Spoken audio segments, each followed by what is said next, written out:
Welcome to Community Green TiniHabitat Podcast, where we explore the extraordinary journeys of different individuals. I'm your host, Yusuf, and today we are honored to have Professor Michael R. Edelstein, a retired professor of environmental psychology and a pioneer in the field of sustainability studies. Professor Edelstein has been a beacon in the realm of environmental psychology since the 1970s, conducting groundbreaking research in areas such as toxic exposure, contaminated communities, and the psychological impacts of environmental disasters. His work extends beyond the academic sphere, influencing policy decisions and driving a deeper understanding of the intricate relationship between humans and their environment. In this episode, we'll journey through Professor Edelstein's illustrious career, beginning with his early interest in psychology and evolving into his influential work in environmental studies. We'll also explore his publications like Contaminated Communities and discuss what these studies reveal about our interactions with the environment and its impact on our well-being. So, without further ado, I would like to welcome Professor Edelstein. Hello, welcome. Thank you. Nice to talk to you, Yusuf. I am pronouncing your surname right, yeah? I'm not really sure about that. Well, we say Edelstein, Edelstein. but Edelstein is correct in the Okay. European context. So it's the same name. It means gem or jewel. So, one of the first questions that I would like to ask is, you've dedicated your life to studying environmental psychology, and I always am curious about like what initially sparks the people's passions and what initially sparked your interest in this area and how has it evolved over time. Well, environmental psychology didn't exist when I started my studies, but I became interested in the environment because I grew up in a city in the United States called Johnstown, Pennsylvania, which is the historic disaster capital of the United States. It's known for catastrophic floods. And at the same time, it's surrounded by coal mines, and at this core, it's all steel mills. So I grew up in a place that was very environmentally challenged. And so I kind of grew up with a sensibility that environment was not something that was necessarily stable, that in fact everything that we do destabilizes it. And when I went to, as an undergraduate, I studied Middle Eastern studies and psychology. And ironically, I decided to go for a PhD in psychology because my professor of Middle Eastern Studies told me that studying political science made no sense because all political affairs are psychological. And so I went into psychology, expecting to work in some area that was of relevance to people and to the world in a current frame. I entered a PhD program in social psychology. I chose that field because it seemed vague, and I wanted something that didn't commit me to anything in particular, but would allow me to work on anything that I decided to work on that was relevant to everything. I found that social psychology was an extremely limited field. At the time I was a graduate student, it was very quantitative. It was all about crunching numbers. It was all about reductionism and a whole view of the world that I did not share. And so I was a rebellious graduate student from the beginning. And fortunately, in my first semester, I took a course with a professor that I actually had followed to my graduate program, who was a process psychologist and who influenced my life very greatly. But I took a course on organizational psychology. And I chose almost randomly the environment as an organizational factor. And I had to do a presentation on this. And in researching that, I discovered that there was an emerging field of environmental psychology. Quick background, this is 1970. In 1970, in the United States, the National Environmental Policy Act was signed into law. And it recognized the whole introduction of the environmental era, an outcome of the 60s, in which we began to realize that the actions that we were taking collectively was destroying the environment that we depend on to live. And that was an important recognition, and I I kind of discovered that there was right at that moment a whole field emerging within psychology that in a lot of ways was a not in a way it was part of social psychology, but in a lot of ways it was a reaction against social psychology. And the fundamental issue there was very interesting, which is that in psychology we focus on people. In social psychology we broaden that to have an idea that people live in a social environment. But the blind spot in psychology historically has been recognizing that people live in a physical environment as well, that we are part of the earth, that we depend on it in order to be able to live.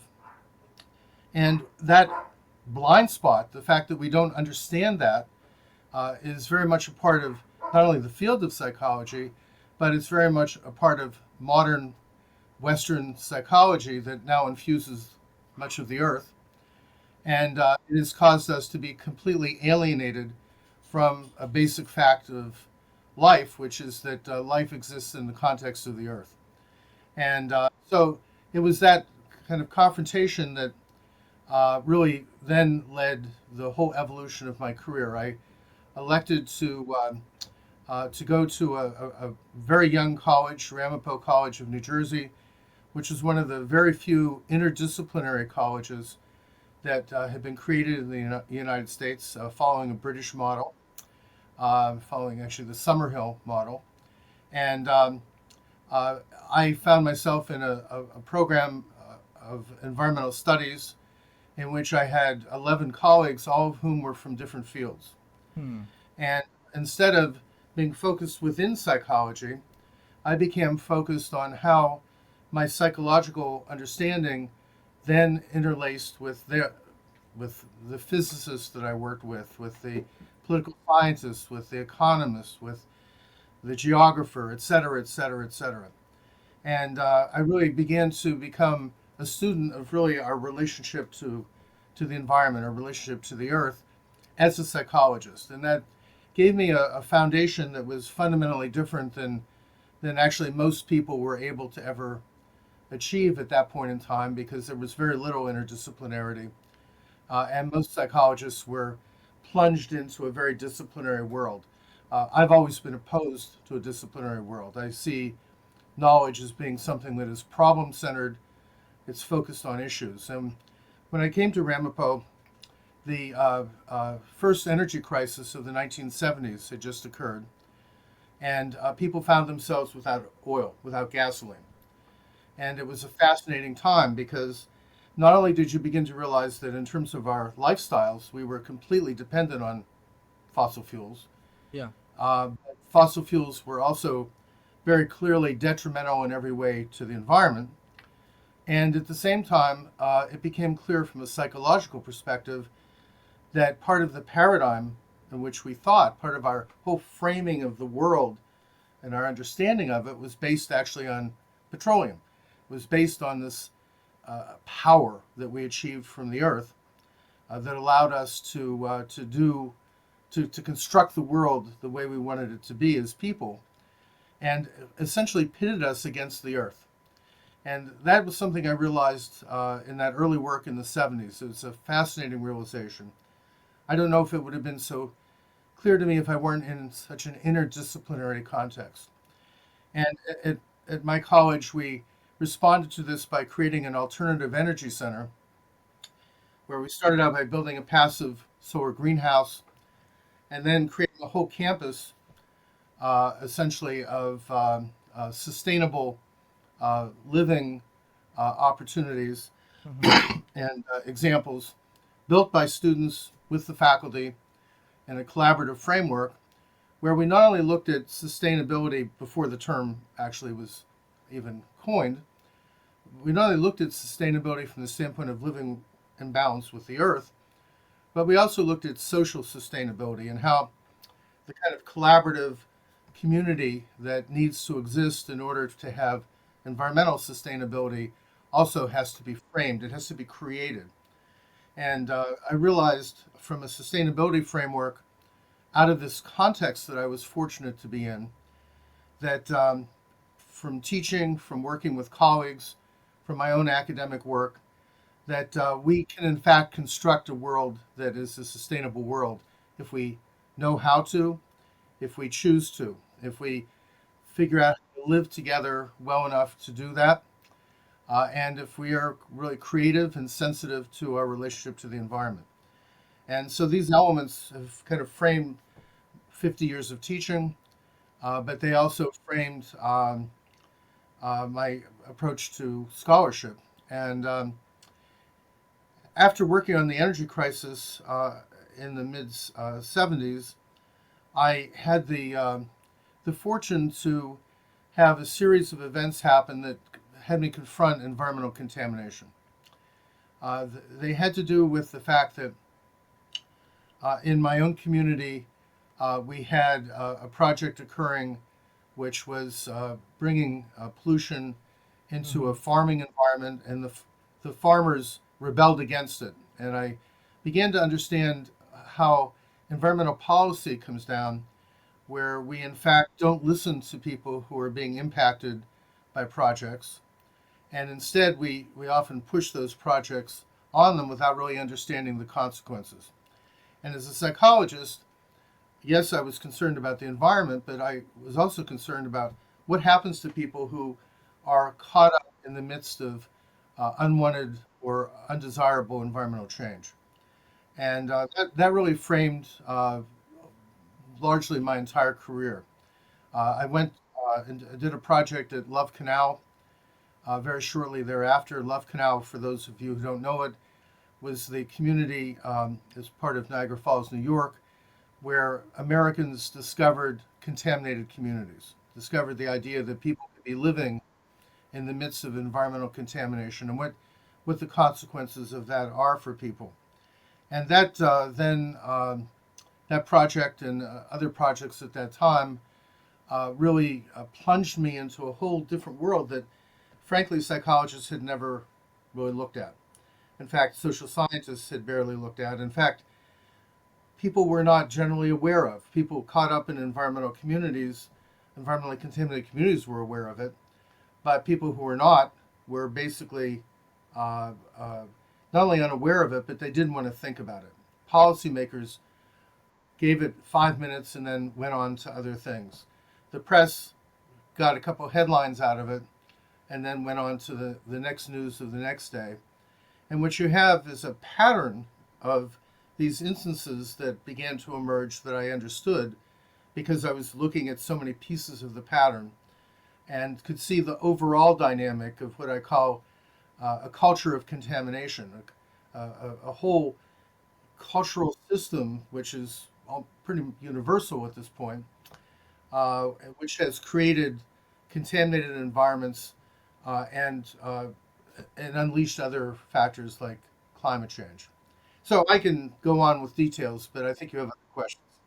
Yeah. No, I mean, I got a lot of info from there. I mean, the initial question was like, what initially sparked your interest in the area? So, I understand that, your environment and also, your experience with different people, with different areas of people, has helped you a lot. But one thing before we go into your researches and your foundings, one thing that actually got my curiosity, like you talked about your insight generation in this process, right? How did you generate that insight? So normally for other areas in your life, how do you generate your insights then? Like, I mean, what do you do? Write, walk, run? Do you do like what kind of stuff do you do to like generate your other kind of insights? Well, I dedicated one of my books to one of my dogs because I Ah, used to do long dog walks in the country every morning and afternoon, and I would create a lot of my ideas there. But I think I do a lot of gardening. I've planted thousands of trees. I'm basically a forager and a berry picking person. And a lot of my psychology actually comes from that because I began to realize, for example, when you pick, let's say, raspberries in the wild, um, your perception of where the berries are that you're picking changes with every movement that you make, and you discover there's new berries behind every leaf, and every time you change your plane, you see a whole new world of berries to pick. Um, and I began to realize that you can't have a static perception of the environment. You have to immerse yourself in. You have to be able to uh, experience the constant change, the Mm-hmm. variation, the surprise, the fact that there's always something hidden behind something else, and that has always enlivened me. I also read all the time, and I read of various things. I don't just read things in my field, and I oftentimes learn a lot about my own things that I'm working on from reading something that has absolutely nothing to do with it. It can be fiction.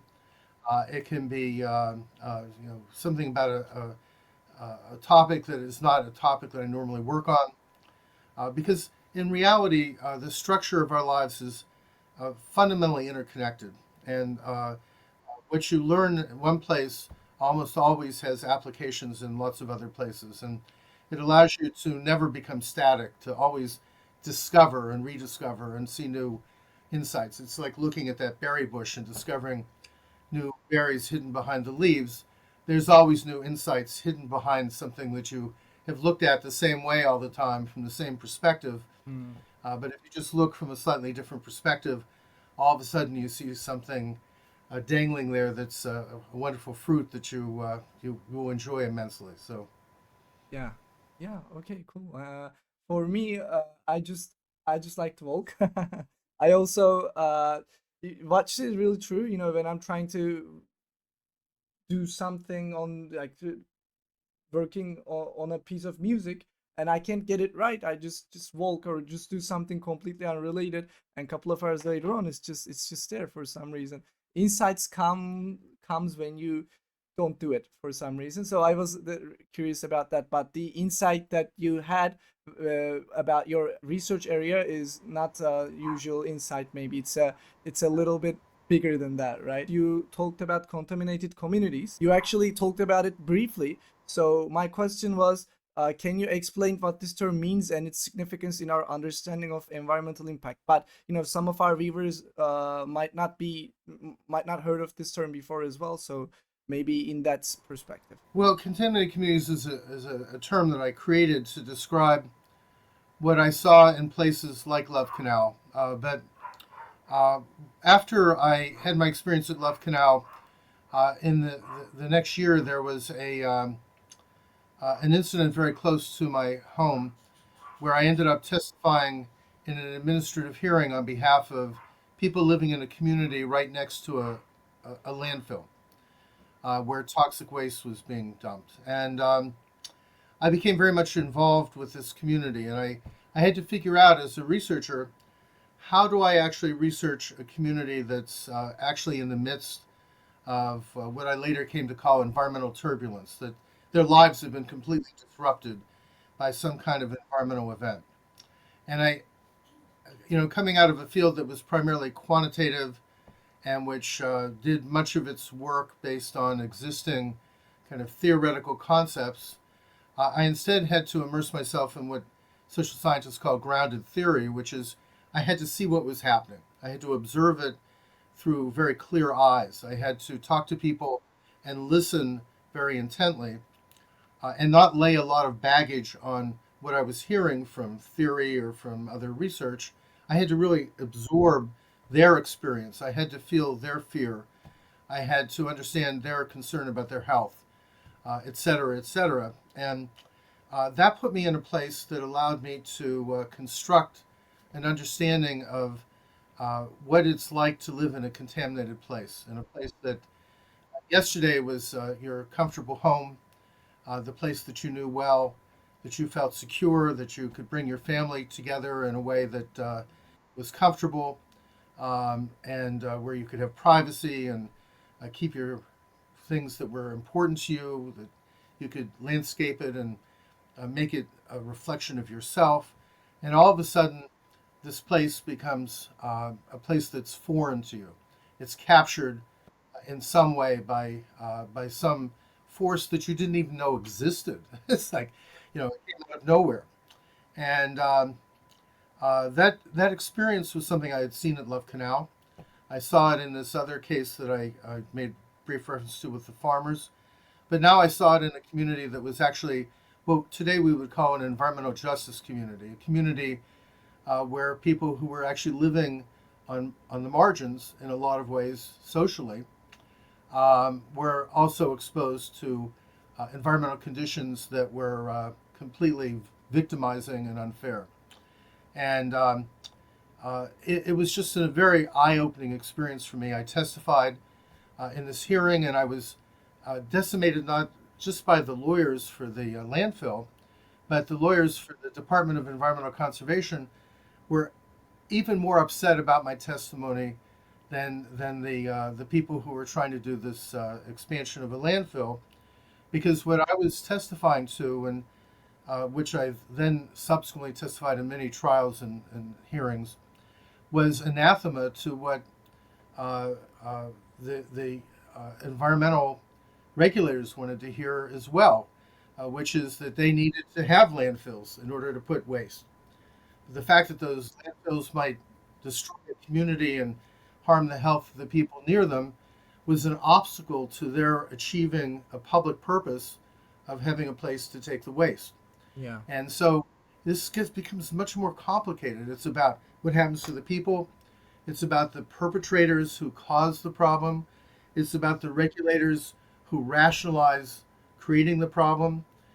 It's about the whole field, which is in a lot of ways my field of environmental impact assessment, or what I call psychosocial impact assessment, which is how you actually look at the impacts of some change that you want to make and understand how that's going to affect people and really address those issues, even as you also understand how it affects the environment and address those issues. We've created an imbalance in the way that we think, in which people are victimized routinely, and that's become okay.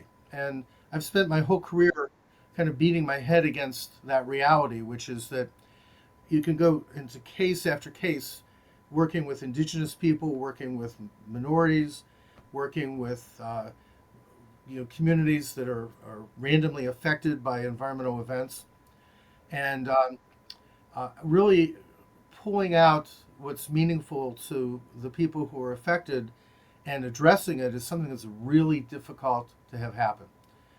So there's a kind of a political reality to the psychological research that I do that also is very much of interest to me.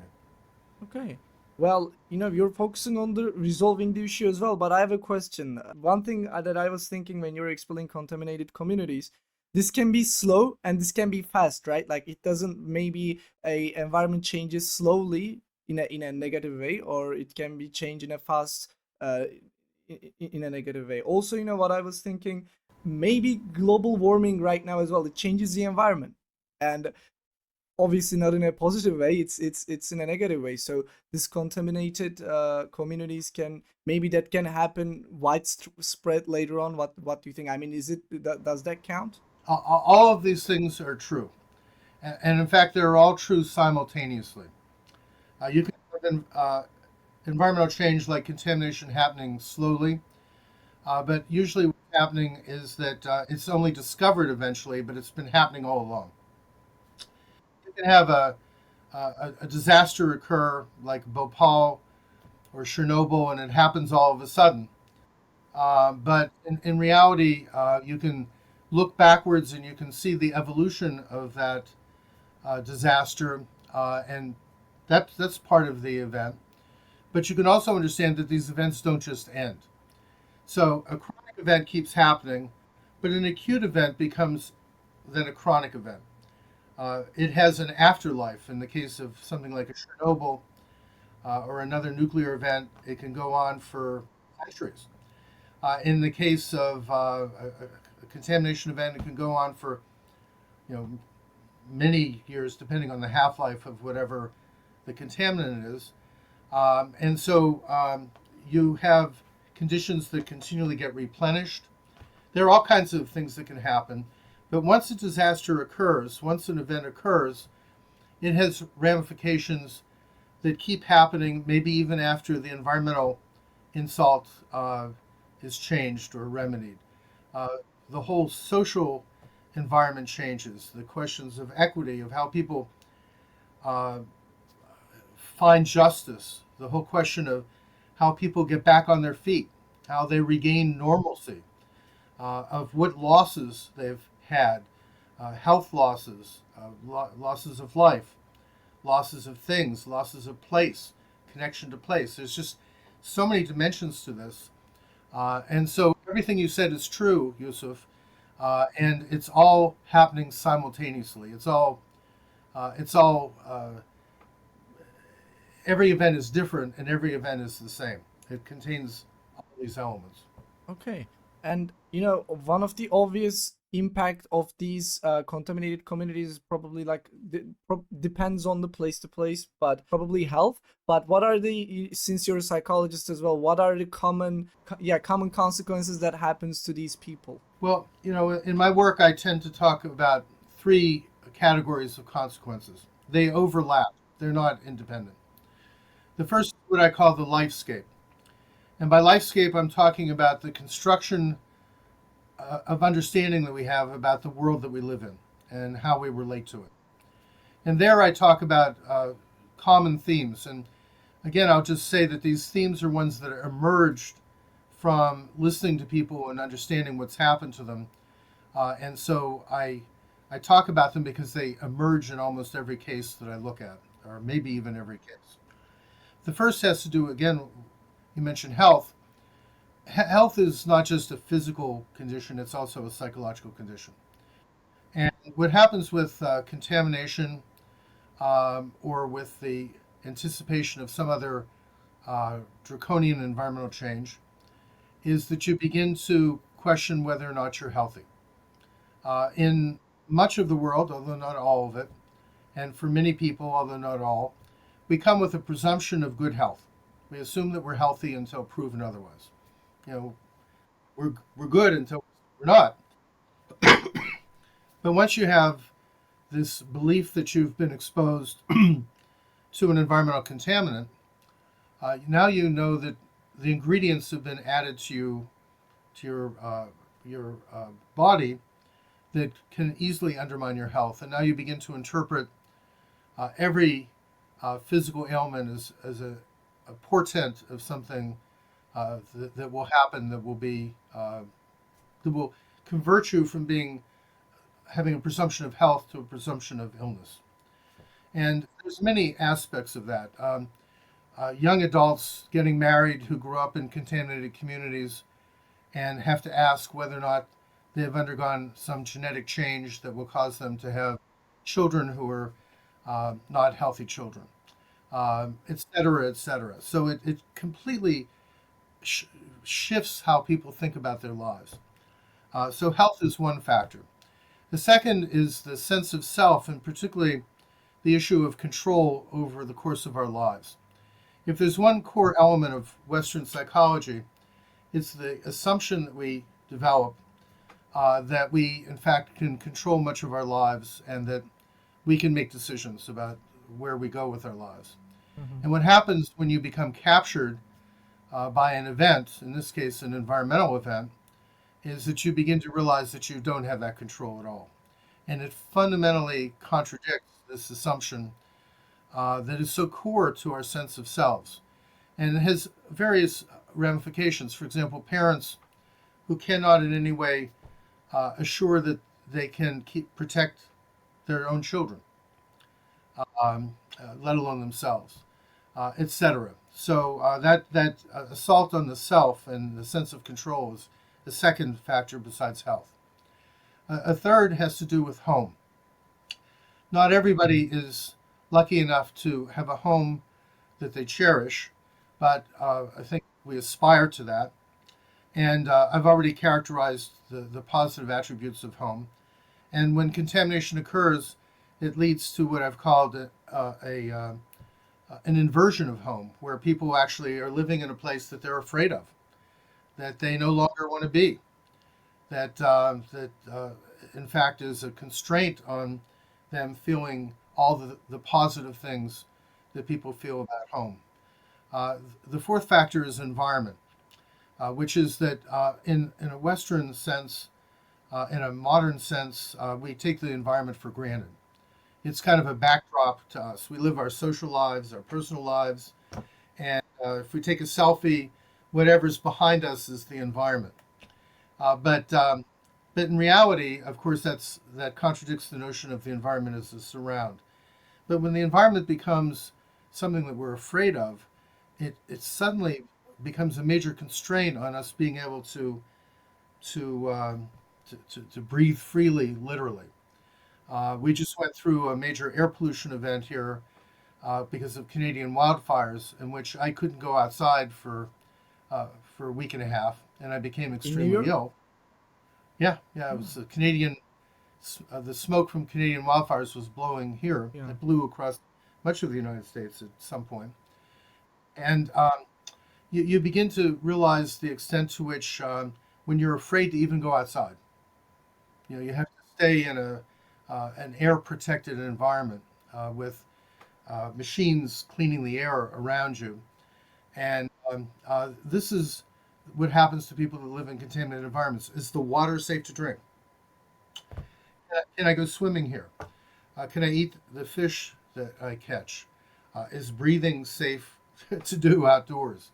Uh, you know, uh, these kinds of environmental assaults change our view of the environment from being something that is very neutral or positive to something that is frightening, and that's not that's another lifescape change. The fifth one that always occurs has to do with trust.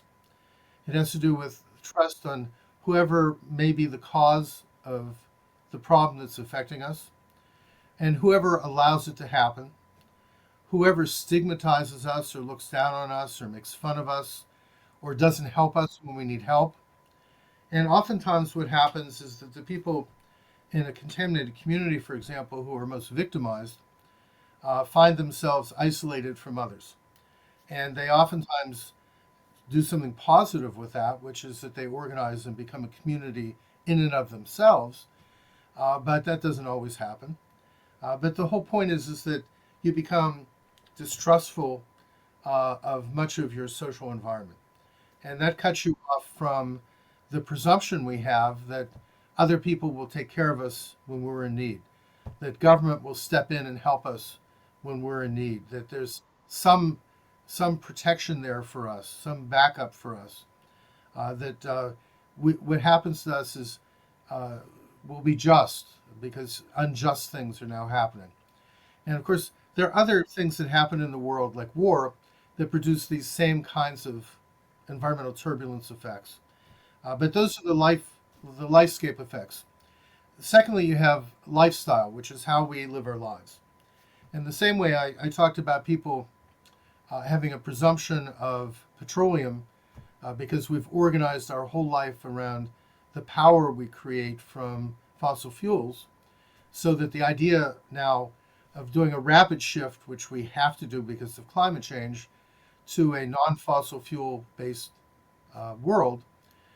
Part of the problem is how we make that shift physically, yes, but a lot of the problem has to do with how we make that shift mentally. And our lifestyle, the whole way we live the course of our daily lives, is so propped up on the presumption of fossil fuels or the presumption of many other presumptions that when your life is forced to change, when you can no longer drink the water in your home, or it's not safe to go in your basement or in your backyard, or your children can't play on the floor because the dust is contaminated, or you can't open the window because the air is polluted.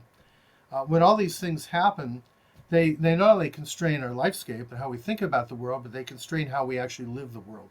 We have to begin to make adaptations. One of the big issues with climate change is all the changes we have to make. How do we adjust to a world that's too hot for habitability?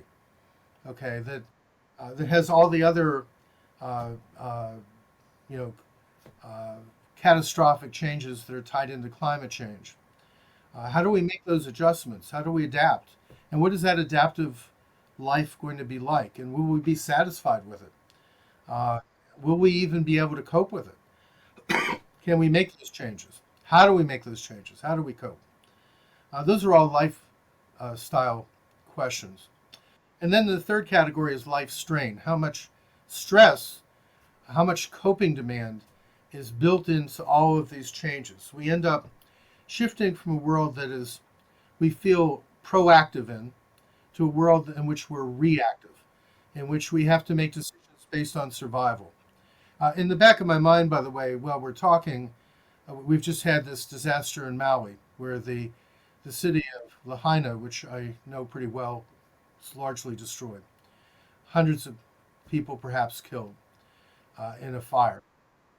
It's just happened a couple days ago, and so you begin to get the sense of all of these components. Your the way you think about the world has changed, Mhm. the way you live your life has changed, Yeah. but all the stress and the demand to cope with new situations, coping initially with surviving the disaster and then coping with the aftermath of the disaster. Where do you live? What, where is your livelihood, et cetera, et cetera. All these things combine together to create a whole psychological dynamic that I talk about as environmental turbulence collectively, which is really the psychology of what happens in contaminated communities, or unfortunately, what we now realize is a contaminated world. It's a world that is not just contaminated with contaminants like chemicals, it's contaminated, or nuclear waste. It's contaminated by uh, human intervention that has changed the natural course of the habitability of the world because of unnatural reasons, because of our own intervention.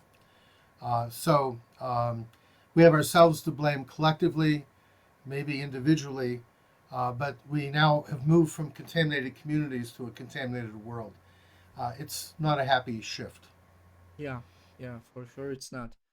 By the way, when you were speaking about the all these categories and especially at the control, when you were talking about the control, one thing that popped into my mind when I actually before coming into this conversation, when I what I was thinking about contaminated communities, it has to do with some like a third party coming in doing something to your community. But then you talked about fire and maybe earthquake and all these things also includes contaminated communities as well, right? Earthquake, for example, Well, because the things that you talked about in control, for example, when an earthquake happens, most of the people when I speak about when they experienced earthquake, they say I didn't know what to do. Right? It's just so shocking. Normally, maybe like you say, you're proactive, but the world becomes reactive, and you don't know how to deal with that in a sense. sure, and of course you're speaking to me from Turkey, which has just Yeah, had exactly. Yeah, an earthquake. yeah. Um, I think that being in the middle of a catastrophe, whether it's human caused or natural, is of course turbulent in every way imaginable. The question is, how do you survive? Do you go outside? Do you stay inside a building? Do you, how do you actually survive the immediate situation? Then there's the question of how you survive after that. I mean, there's illness, there's contaminated water, there's every natural disaster causes environmental contamination. So there's contaminated environment all around. There's a lack of food, um, every lack of medical care. People need this, they need that, they need shelter. There's all these needs that emerge, and how well those needs are met has everything to do with how well people do in the aftermath. Oftentimes, they're not met adequately. Sometimes they're not met well at all. And of course, in the Turkish disaster that you're talking about, there were areas that didn't get aid very quickly, and they were left on their own. And that was one of the continuing elements of that tragedy. It was the disaster wasn't just the earthquake. The disaster continued. It became a chronic disaster. And even though that's some time ago, not that long ago, but some time ago, my guess is that many of the people who were victimized in that disaster still are immersed in that disaster. It hasn't gone away in all the ways I've been talking about. And the thing that has shifted, though, is that in my work and the work of my colleagues, we've often thought about the difference between natural disaster and human-caused disaster. And the two have largely merged because, in fact, what has happened is that the natural disasters we have are so influenced by human cause. And even if they're totally natural disasters, once they occur, there are all kinds of human factors. I believe in the Turkish disaster, one of the issues had to do with whether there had been inspections of how apartment buildings had been built. So, what you have is the disaster is the earthquake, but what is the cause of the harm to the people? Is it the earthquake, or is it the fact that we built buildings that in a seismic zone that in fact could not withstand the level of uh, shaking that would occur in that environment? So these are never simple events, and they always have human caused components. Even if it's a totally natural disaster, what happens once that disaster occurs is all a question of how people respond to it. And so, psychosocial impact assessment, my self-described area of work, although many other people are now doing it, um, has to do both with planned events, that planned changes that we can look at the potential consequences of and try and avoid those consequences, but it also has to do with events that happen. And Mm-hmm. what are their consequences? How do we understand the consequences? And therefore, how do we respond to them in a way that's actually meaningful and helpful and really addresses the issues? We, as a world society, have failed on all these issues so dramatically. And take the issue of migration, uh, which is being handled poorly virtually everywhere. But yet we live in a world in which there are many reasons for migration to occur. But with climate change, those reasons are magnifying and growing dramatically. We know that we have a world in which people are going to have to move because areas become temporarily or permanently uninhabitable.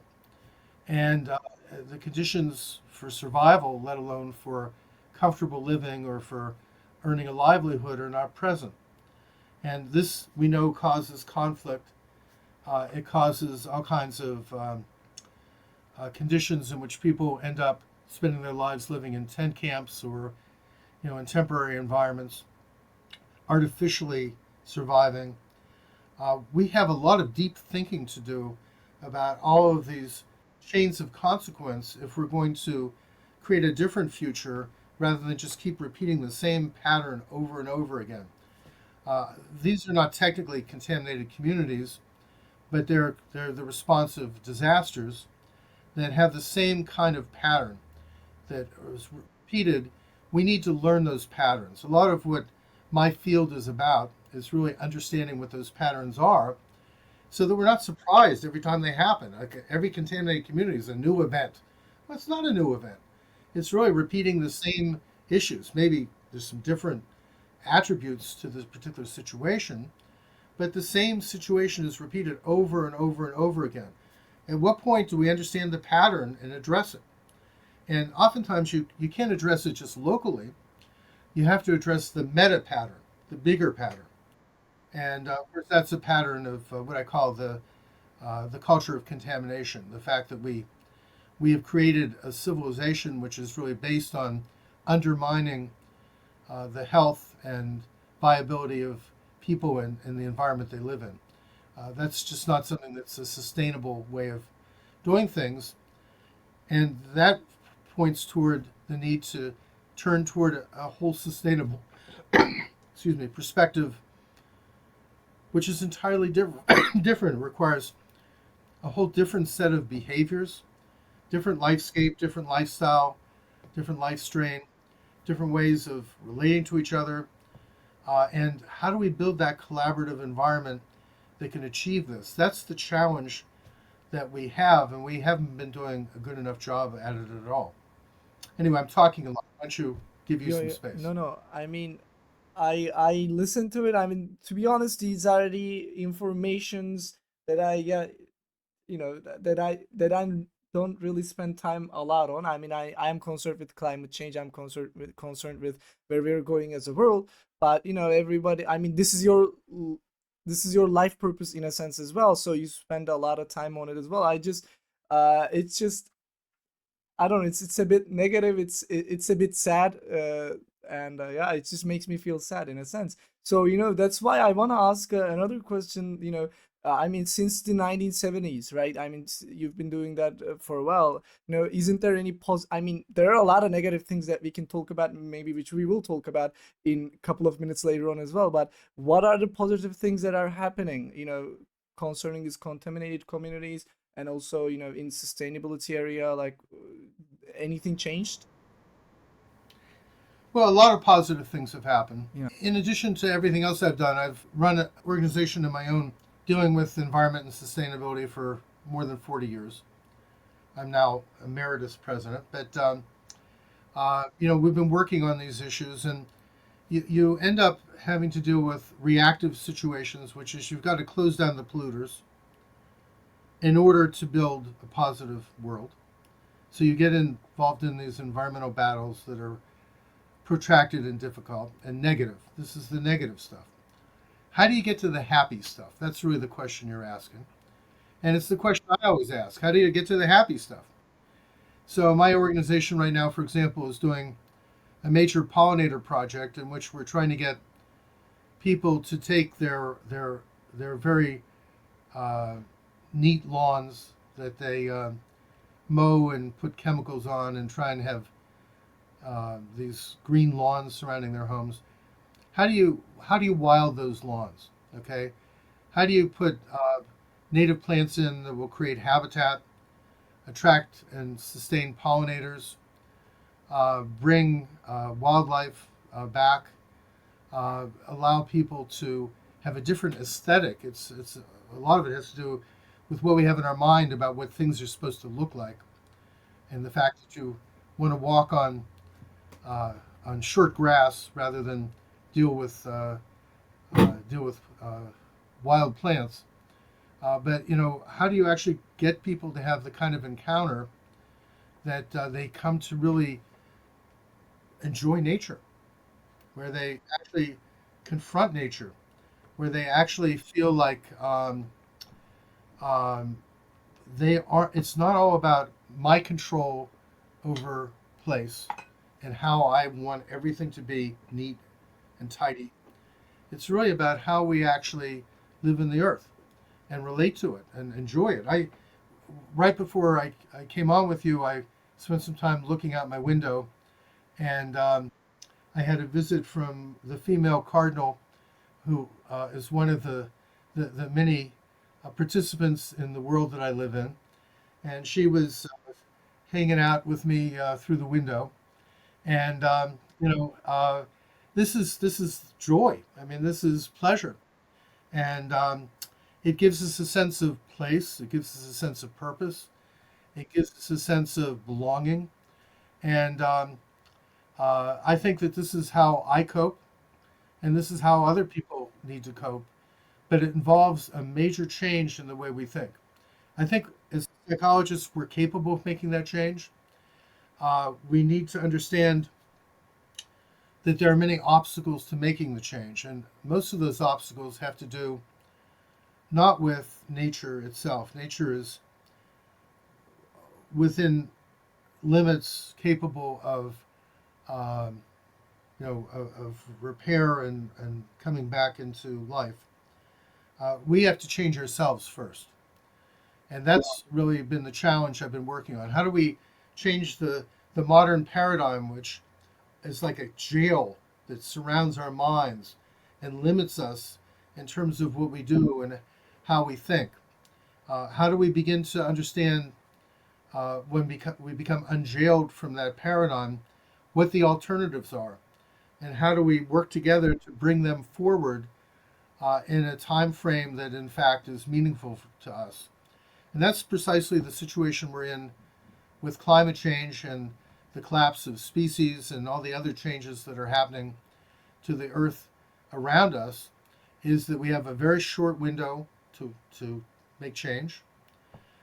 We, by and large, have people inventing sustainable options all over the place that we know what to do, by and large. We haven't coalesced, however, around those directions enough. So we're not making changes rapidly. We're getting in each other's way.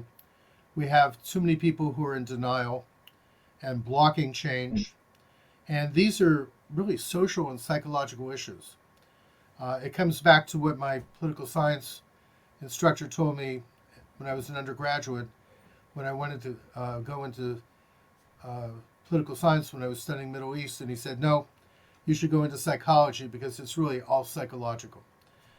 We have to understand that we are jailed in the way that we think. And if we release ourselves from that jail and really begin to look around and understand our relationship to each other, our relationship to the earth, that we have options. And sustainability is a term that has come to really signify the change that needs to occur. We need to figure out how we live in balance with the earth, how we restore the earth, and how we restore each other, and how we come to terms with the fact that whether we're talking about food or we're talking about energy or we're talking about water, we're talking about any of the things that we need, all of those things are under pressure. They're under strain. How do we, in fact, navigate these difficult waters that we're in? We either get our act together or we're going to lose it. And so my interest right now is, how do we get our act together? How do we actually understand that we need to perceive things accurately? We need to look at things from different angles. We need to see where the fruit is on that berry bush and understand how we become kind of caught up in this idea of really seeing reality for what it is rather than being blocked by the unrealities that have captured our minds.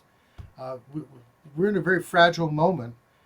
All hands on deck for really trying to do this navigation. When you are mentioning about jailbreak and like living in the moment, looking at the window, all that stuff, what always comes to my mind is, technology. I guess these are all connected, but technology nowadays makes us a little bit hard to be in the moment, or enjoy the present in a sense. Whenever you're free, it goes, your hand goes to your phone. And I don't know how much social media do you use. And actually, I wanted to find some of social media account for, if you post anything to your a blog or Twitter or anything.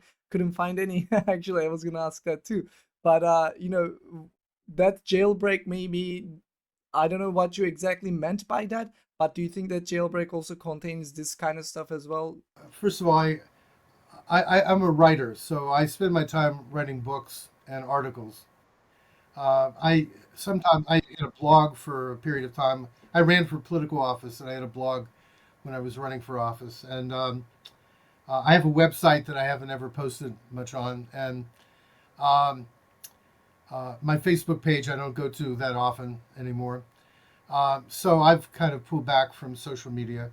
But I obviously social media and technology is a major part of people's environment. We've created a virtual environment.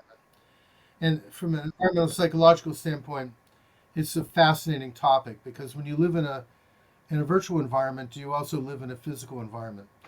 We have, millions of teenagers all around the world glued to screens and not ever going outside. We have they're easily become overweight. They're not healthy, but they're caught up in games or they're caught up in various social media. We've created a situation which has incredible potential, massive positive benefits, but it's also a form of contamination as well. And Here's where I'll step back as an educator to the importance of people becoming educated with a critical education, which is you have to, in order to have control over your life, you have to be able to see clearly, think clearly, have some firm foundations for your thought. You can't just become an addict. And whether it's a drug addict or a tech addict or whatever kind of addict, it's not something that is going to lead to a good outcome. And we have a world in which there's so many people who are addicted in all different kinds of ways, whether it's to fanatical religion or to technology or to drugs or to whatever it is.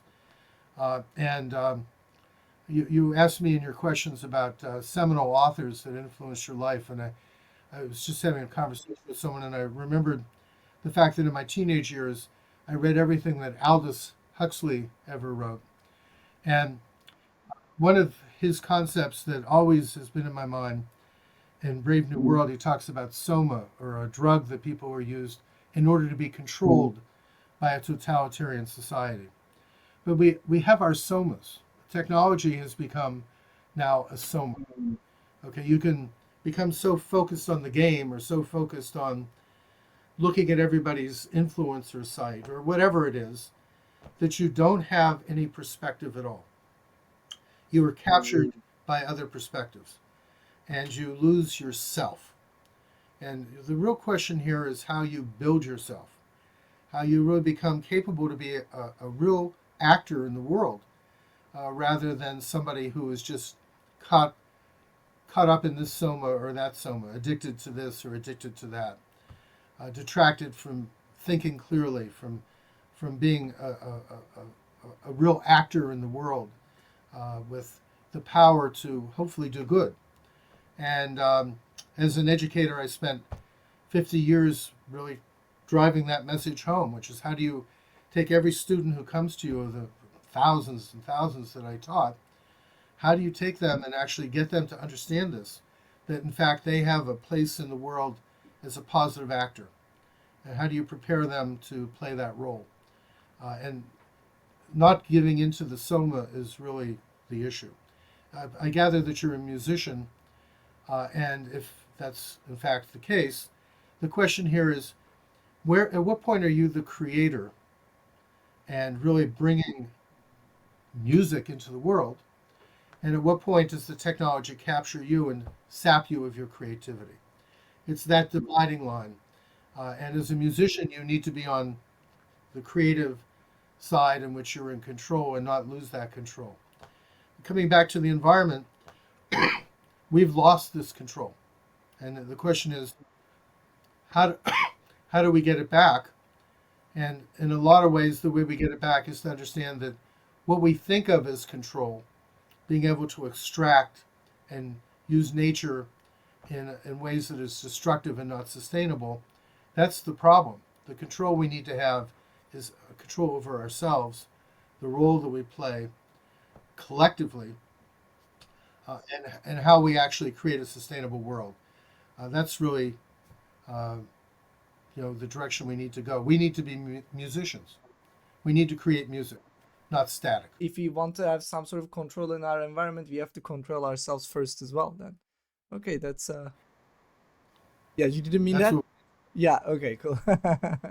All right. So, while you talked about the books, so yeah, one of my questions is what are the books that changed your life? I guess Aldous Huxley is one of them, maybe. And is there any others that you would want to recommend to me or to our audience? I read all the time. And over the course of what's now a fairly long life, I've read lots of things that have had major influence over me. And depending on what moment you're talking to me about, you would have different books. And from the standpoint of my thinking about sustainability, going back to the beginning, looking at the works of Lewis Mumford, What kind of impact that they had? Maybe you can elaborate on that. I could choose many, but I'll choose one. Uh, Bill McKibben's book, The End of Nature, which came out in the 90s. And what McKibben did, and he's written many important books, but this was really the first. What McKibben did is he put in one volume the realization that humans had so fundamentally changed nature that there was no more wild, there was no more nature. What there was a world influenced by us, mostly in ways that were not necessarily positive.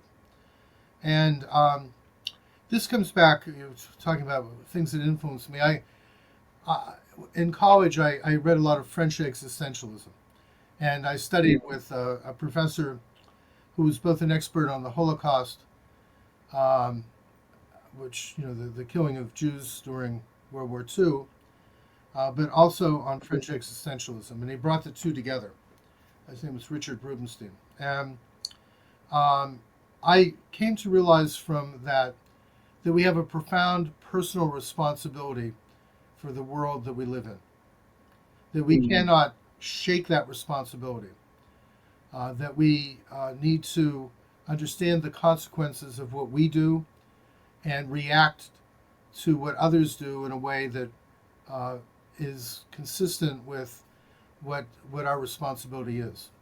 And that certainly was been a fundamental change in my thinking about every aspect of politics and social life, but certainly with regard to environment and sustainability.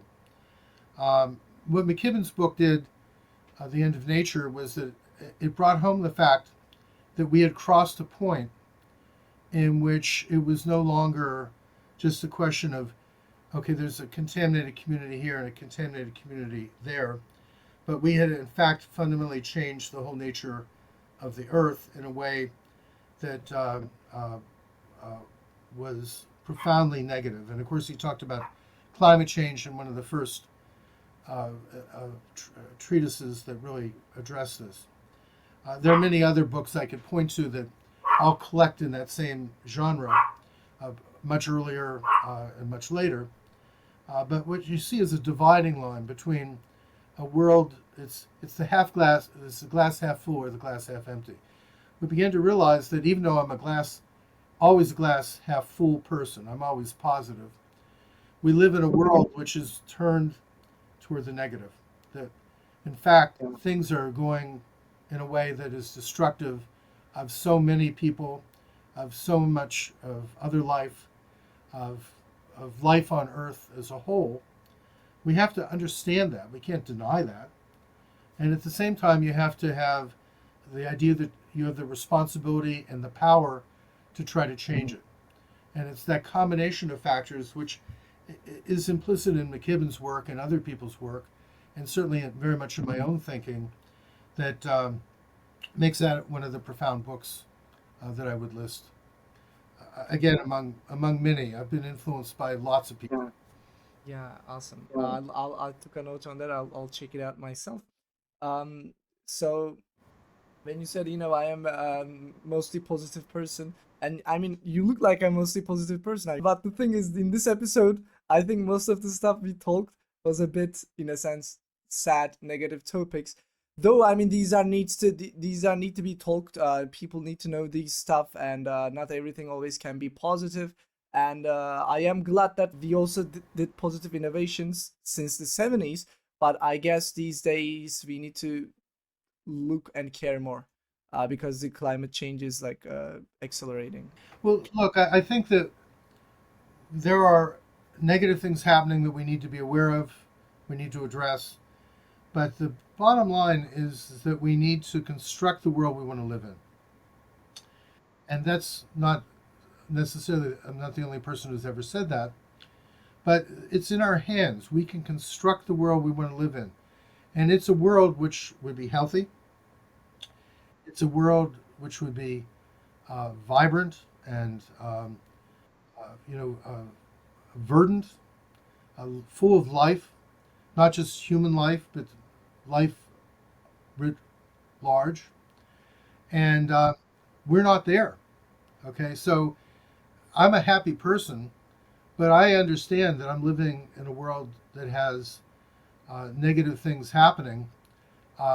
Do I just try and isolate myself and be happy and kind of unplug from everything around me and just have my own happiness, well, that's not going to cut it, because the whole question the whole question is, I feel responsible not just for myself.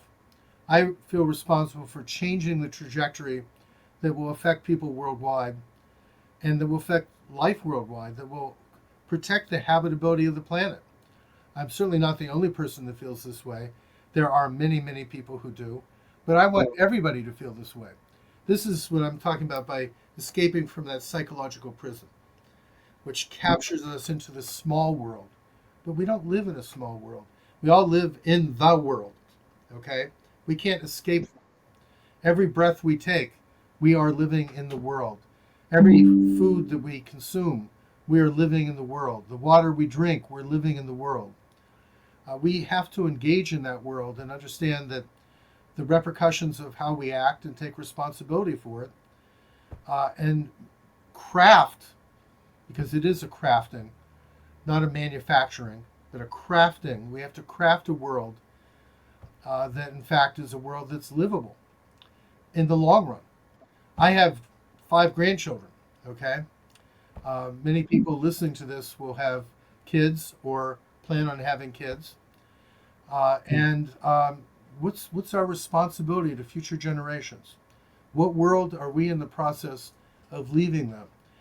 I've lived a good life. I've lived in a period in which, by and large, the earth has been habitable. I'm a fortunate person, but that fortune is not shared by certainly everybody on the earth right now. It's not shared by many. And so we have a responsibility to those people, but we have a responsibility to future generations as well. It's a big responsibility. It's sobering. But the way to deal with that is not to get depressed or to become disempowered. That's a way to give into it and to become a victim of the situation. The way to deal with it is to become empowered and to understand that, yeah, I can craft things around my own life, my own relationships, my own home, my own property, my own exposure to nature. I can do things that I need to do pretty well. And at the same time, those are rights that other people have as well. And how do we actually bring that to the world? It's something that we can do, but it's not something that's going to happen on its own. It has to be made. Okay, it's something that people, and you can't do it alone. You have to be able to do it with others. And so the whole thrust of my thinking in environmental psychology, psychosocial impact assessment, whatever, talking about all these forms of environmental turbulence, that's reality. But the whole question is, what do you do with that reality? How do you recover and go beyond and create a world that is not just sustainable, but is actually even better than just sustainable? It's a world that recreates even more healthy and more vibrant and more verdant conditions. That health, in fact, is not something that is maintained, but is something that you achieve even greater health. This is something we can aspire to. It's also something we can achieve. When people decide whether to become educated, whether you go to college or university or educate yourself, how do you become a contributor to actually making these changes happen? When you decide whether to vote, whether to be political, whether to demonstrate, there's a big climate demonstration coming up in New York in September, whether you're going to give your voice, whether you're going to give your actions, whether you're going to actually bring the way you think into line, whether you bring your way you live, your lifestyle into line, whether you take your psychological well-being and become somebody who doesn't just cope with situations that are reactive, that are thrust upon you, but you create the environment that you want to live in, the world that you want to live in. These are choices that we have, and it's time to make the right choice now. Before, when we first started, you said it is possible to live in a better world, live in the it is possible to create the world that we can, imagine. That's what you said. And we are having a little bit of time limit, but I still want to ask this because what you said earlier is related to this.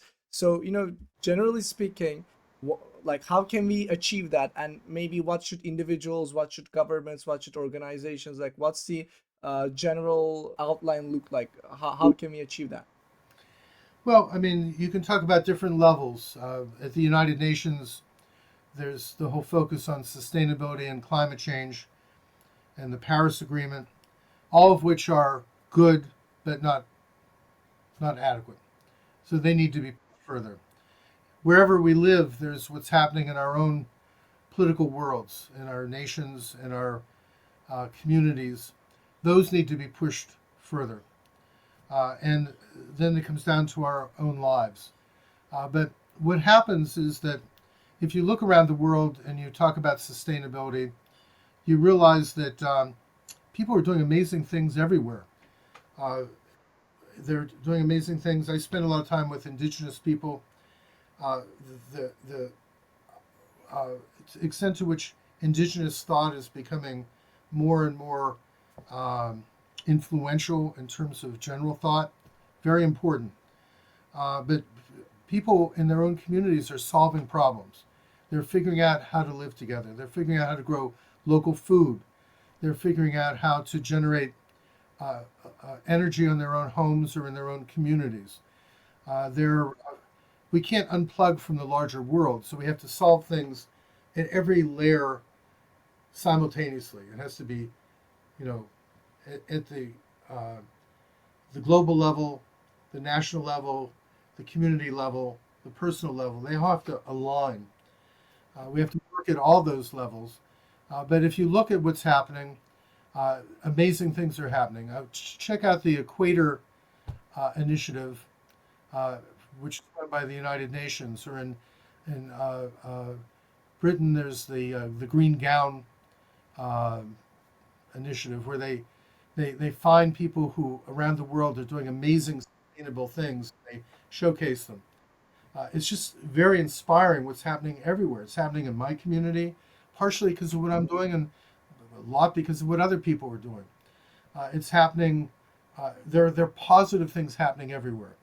There are also negative things happening, and we have to be critical about figuring out how we accentuate those positive and make them happen and bring people together in a way to keep generating them. And we also have to spend some time on the reactive stuff. How do we stop bad things from happening? You got to spend time on that too, because the culture of contamination is the culture that we live in. That's the wrong culture.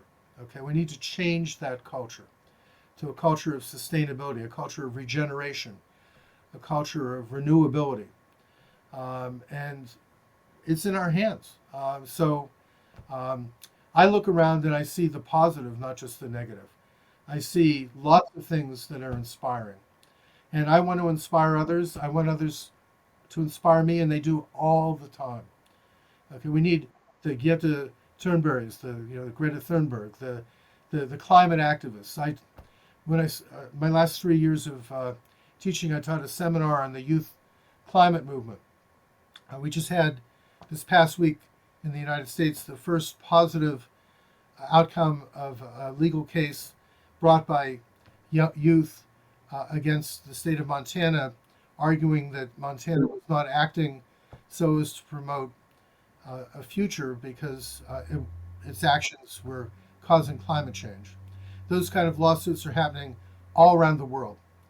And we see places where the rights of nature are coming to be recognized. That's extremely important step that's occurring. Not everywhere, not fast enough, but it is occurring. And the question is, how do we take these positive things that are happening everywhere and build on them? I'm fortunate because I'm tied into a network of people all around the world. I learn from them. I'm inspired by them. If people start looking, you'll be inspired too. And that's a type of activity that you can use, um, technology for to actually connect yourself to the positives that are happening around the world. That's something I would encourage people to do very actively. That's great. I guess we are gonna leave on positive note. That's really great to hear as well. So I had a couple more questions, but we hit more than 1 hour right now. maybe if we do next time, if there's another episode next time, maybe I can ask those questions. I mean, honestly, I mean, all of this, by the way, my screen is too dark for some reason. These questions, when I was creating them, I didn't thought, these were really like deep questions. I realized after asking and, receiving those answers, I guess. But yeah, okay. So before we leave, do you have any commentaries, anything you want to say to the people who are watching this video? Look, it's an interesting thing to try to encapsulate a more than 50-year career into 1 hour. And, at the same time, I think we hit a lot of the themes I would want to hit. And I hope that people who are listening uh, become informed about what the threats are to habitability and our ways of life. But at the same time, they become empowered. And that's really the note that I want to leave on is that we need to understand the dynamics that are occurring all over the world, that are parallel dynamics that are really victimizing people and victimizing nature. And we need to, at the same time, understand how we respond to that and the fact that there are positive models that we can emulate, that we can be empowered and make things happen that really move in the right direction. And if enough of us do that at all different levels of government and uh, uh, community, we can perhaps actually create a habitable world that is the one that we really want to live in. And that's really the challenge. It's a wonderful challenge. It's the challenge. It's the important challenge. And I hope that people take it up. I really like how you put that frame. It's a challenge because many people, when they talk about it, they fully talk about it negatively. I really like that attitude. And yeah, thank you, thank you for coming in, sharing your insights. It was a great pleasure for me. I've learned, even though you say it's very hard to condense to a 1 hour. I personally learned a lot. And I really enjoyed it. Hopefully, our audience will too. It was my pleasure. Thank you, Yusuf. One more thing before we go, if there are any way that people can follow you in social media. I mean, you already mentioned you don't use many, but if they want to follow your insights, or do you have anything? I mean, you're writing books, but any social media kind of anywhere that they can follow you in, maybe? I mean, people can find me on Facebook. I need to get my website active. So I will try and work on that. And if people search me, they will find it.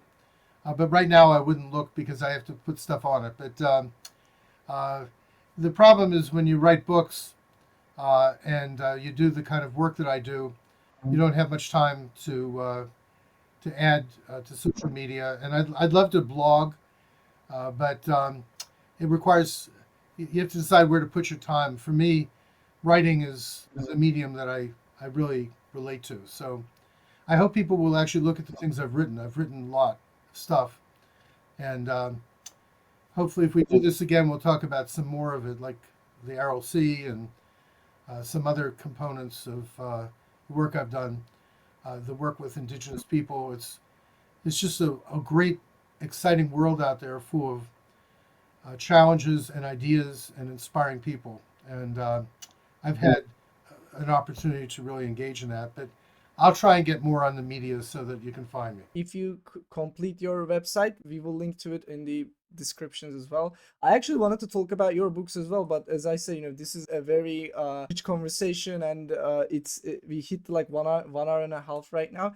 We'll do in the future. We'll do second episode, and we'll talk about the books, because I personally wanted to talk about the RLC, disaster by design, the RLC and its lessons for sustainability, and it was linked to our conversation. But hopefully for the next time, thank you for coming in. And yeah. My pleasure, and thank you, Yusuf, and I look forward to continuing the conversation. All right. This is it for us then. You can find TiniHabitat Podcast in Spotify and other podcast platforms. And if you want to watch the video, you can come to YouTube. All right. Take care, guys. Bye bye. Bye.